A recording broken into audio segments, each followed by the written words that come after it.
Breaking చూస్తున్నాం. పెహల్గాం ఉగ్రదాడికి సంబంధించి అగ్రరాజ్యం అమెరికా కీలక నిర్ణయం తీసుకుంది. ఈ దాడికి బాధ్యత వహించింది ది రెసిస్టెన్స్ ఫ్రంట్ టీఆర్ఎఫ్ ను ఉగ్రవాద సంస్థగా ప్రకటించింది. ఇక టీఆర్ఎఫ్ అనేది పాకిస్తాన్ కేంద్రంగా పనిచేస్తున్న లష్కరే తోయిబా ముసుగు సంస్థ అని అమెరికా విదేశాంగ శాఖ మంత్రి మార్క్ రూబియో తెలిపారు. తమ జాతీయ భద్రతా ప్రయోజనాలను కాపాడడం, ఉగ్రవాదాన్ని ఎదుర్కోవడం, పెహల్గాం దాడికి న్యాయం కోసం అధ్యక్షుడు ట్రంప్ పిలుపునిచ్చారన్నారు. ఇదే తమ పరిపాలన నిబద్ధతను చెబుతోందని తెలిపారు. ది రెసిస్టెంట్ ఫ్రంట్ ను విదేశీ ఉగ్రవాద సంస్థగా ప్రత్యేకంగా నియమితమైన గ్లోబల్ టెర్రరిస్ట్ ఆర్గనైజేషన్ గా అమెరికా గుర్తిస్తున్నట్లు పేర్కొన్నారు. 2008 ముంబై ఉగ్రదాడి తర్వాత భారత్లో చోటు చేసుకున్న దాడుల్లో పెహల్గాం ఘటనే అతిపెద్దదని మార్క్ రూబియో వెల్లడించారు. భారత భద్రతా దళాలపై గతంలో జరిగిన పలు దాడులకు టీఆర్ఎఫ్ బాధ్యత వహించిందని పేర్కొన్నారు. ఏప్రిల్ 22న జమ్మూ కశ్మీర్లోని పెహల్గాంలో పర్యాటకులపై ముష్కరులు విచక్షణారహితంగా విరుచుకుపడ్డారు. ఈ ఘటనలో 26 మంది అమాయకులు ప్రాణాలు కోల్పోయారు. హిందువులను లక్ష్యంగా చేసుకుని ఈ దాడి చేశారు.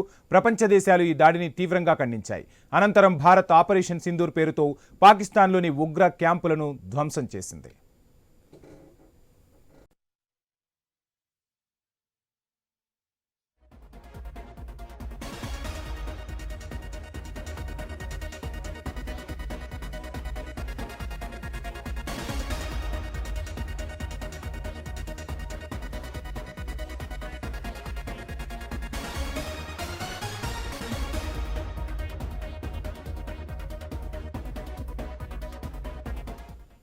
పహల్గాం ఉగ్రదాడికి సంబంధించి అగ్రరాజ్యం అమెరికా కీలక నిర్ణయం తీసుకుంది. ఈ దాడికి బాధ్యత వహించిన ది రెసిస్టెన్స్ ఫ్రంట్ టీఆర్ఎఫ్ ను ఉగ్రవాద సంస్థగా ప్రకటించింది.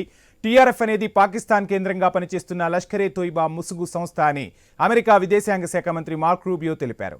ఇక తమ జాతీయ భద్రతా ప్రయోజనాలను కాపాడడం, ఉగ్రవాదాన్ని ఎదుర్కోవడం, పహల్గాం దాడికి న్యాయం కోసం అధ్యక్షుడు ట్రంప్ పిలుపునిచ్చారని గుర్తు చేశారు. ఇదే తమ పరిపాలన నిబద్ధతను చెబుతోందని చాటి చెప్పారు.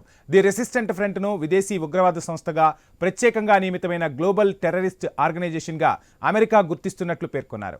ఇక 2008 ముంబై ఉగ్రదాడి తర్వాత భారత్లో చోటు చేసుకున్న దాడుల్లో పెహల్గాం ఘటనే అతిపెద్దదని మార్క్ రూబియో వెల్లడించారు. భారత భద్రతా దళాలపై గతంలో జరిగిన పలు దాడులకు టీఆర్ఎఫ్ బాధ్యత వహించిందని పేర్కొన్నారు. ఇక ఏప్రిల్ 22న జమ్మూ కశ్మీర్లోని పెహల్గాంలో పర్యాటకులపై ముష్కరులు విచక్షణారహితంగా విరుచుకుపడ్డారు. ఈ ఘటనలో 26 మంది అమాయకులు ప్రాణాలు కోల్పోయారు. హిందువులను లక్ష్యంగా చేసుకుని దాడి చేశారు. ప్రపంచ దేశాలు ఈ దాడిని తీవ్రంగా ఖండించాయి.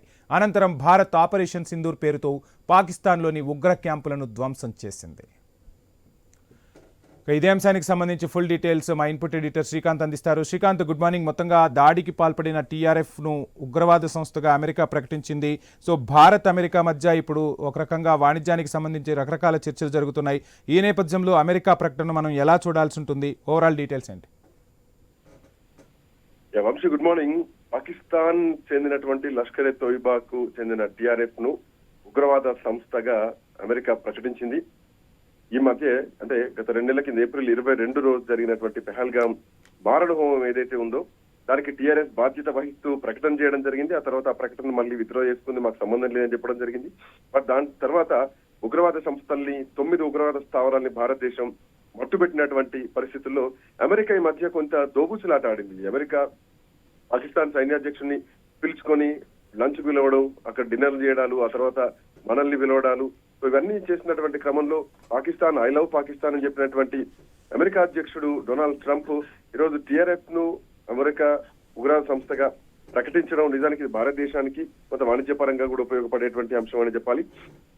యుఎస్ స్టేట్ డిపార్ట్మెంట్ టీఆర్ఎఫ్ ని విదేశీ ఉగ్రవాద సంస్థగా ఇప్పటికే ప్రకటించింది. మోరోవర్ గ్లోబల్ టెర్రరిస్ట్ గా కూడా ప్రకటించింది. ఎస్డిజిటి అంటే గ్లోబల్ టెర్రరిస్ట్ గా దీన్ని ప్రకటించినటువంటి నేపథ్యం.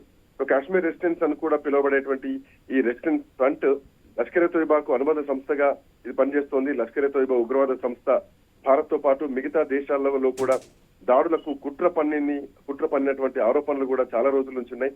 మోరోవర్ ఏంటంటే 2008లో నవంబర్ లో జరిగినటువంటి ముంబై దాడిలో కూడా ఈ టీఆర్ఎఫ్ ఉంది, ఈ లష్కరే తోయిబా ఉగ్రవాద సంస్థ కూడా ఉంది. ఈ దాడిలోనే కసబ్ కూడా పట్టుపడ్డాడు. ఈ శిక్షణా శిబిరానికి ఈ ఉగ్రవాద సంస్థకు చెందినటువంటి వ్యక్తి. అయితే ఇప్పుడు పహల్గాం దాడికి న్యాయం చేయాలన్నటువంటి డిమాండ్ కు ఒక ఊతమిచ్చిందనే చెప్పాలి. సో దీంట్లో భాగంగా రూబియో ఈ అంశాన్ని ప్రకటించడం జరిగింది. టీఆర్ఎఫ్ ను వాషింగ్టన్ విదేశీ ఉగ్రవాద సంస్థగా కూడా ఇప్పుడు ప్రకటించడం జరిగింది. ఉగ్రవాద దాడిలో 26 మంది ప్రాణాలు కోల్పోయారు. ఆపరేషన్ సింధూర్ ఎవరైతే మహిళల ఒట్లను చెరిపేసినటువంటి ఉగ్రవాదులు ఉన్నారో ఆ ఉగ్రవాద సంస్థను ఢిల్లీకి చెందినటువంటి అటు థింక్ ట్యాంక్ అయినటువంటి సౌత్ ఆసియా టెర్రరిజం పోర్టల్ తో పాటు టిఆర్ఎఫ్ లష్కర్ ఏ తోయిబా అనుబంధ సంస్థను కూడా దీన్ని నమ్ముతా ఉన్నారు. సో ఈ ఉగ్రవాద దాడి ఓవరాల్ గా ఏదైతే అణ్వాయుధాలు ఉన్నాయో సాయుధాలకు సంబంధించినటువంటి మిగతా పొరుగు దేశాలైనటువంటి ఆసియాలో ఉన్నటువంటి పొరుగు దేశాలు భారత్ పాకిస్తాన్ మధ్య ఒక భీకర యుద్ధానికి దారితీసింది. దీంట్లో 3 రోజుల్లో పాకిస్తాన్ నిజానికి భారతదేశం మోకరిల్లలాగా చేస్తుందని చెప్పాలి. సింధు నది ట్రీటీని ఆపేసి ఇప్పటికీ భారతదేశం పంత ఏంటో చూపించింది. ఆ తర్వాత భారత అణ్వాయుధాల శక్తి ఏంటి, బ్రహ్మోస్ శక్తి ఏంటి, మన మిసైల్ శక్తి ఏంటి అన్నది కూడా ప్రపంచం మొత్తాన్ని కూడా చూపించిందనే చెప్పాలి. సో ఇట్లాంటి నేపథ్యంలో ఉగ్రవాద కార్యకలాపాలకు వ్యతిరేకంగా ప్రపంచం మొత్తం కూడా వాళ్ళ గళాన్ని వినిపించాలంటూ కూడా షాంఘైలో జరిగినటువంటి విదేశాంగ మంత్రుల సమావేశంలో కూడా మంత్రి ఎస్ జయశంకర్ కూడా ఒక ప్రకటన చేయడం జరిగింది. మరోవర్ భారతదేశం, ఇజ్రాయెల్ చాలా సంవత్సరాలుగా ఉగ్రవాద బాధితులుగా ఉన్నాయి. సో ఉగ్రవాదానికి వ్యతిరేకంగా అన్ని పెద్ద దేశాలు కూడా ఏకం కావడం చాలా ముఖ్యమని చెప్పాలి. సో ఇట్లాంటి నేపథ్యంలో అమెరికా టిఆర్ఎఫ్ ను ఉగ్రవాద సంస్థగా ప్రకటించడం నిజానికి ఇది భారత్ కు కలిసి వచ్చేటువంటి అంశం. భారత్ అమెరికా మధ్య ఉన్నటువంటి వాణిజ్యానికి కొంత వెసులుబాటుగా ఉండేటువంటి అంశం. Right, thank you Srikanth.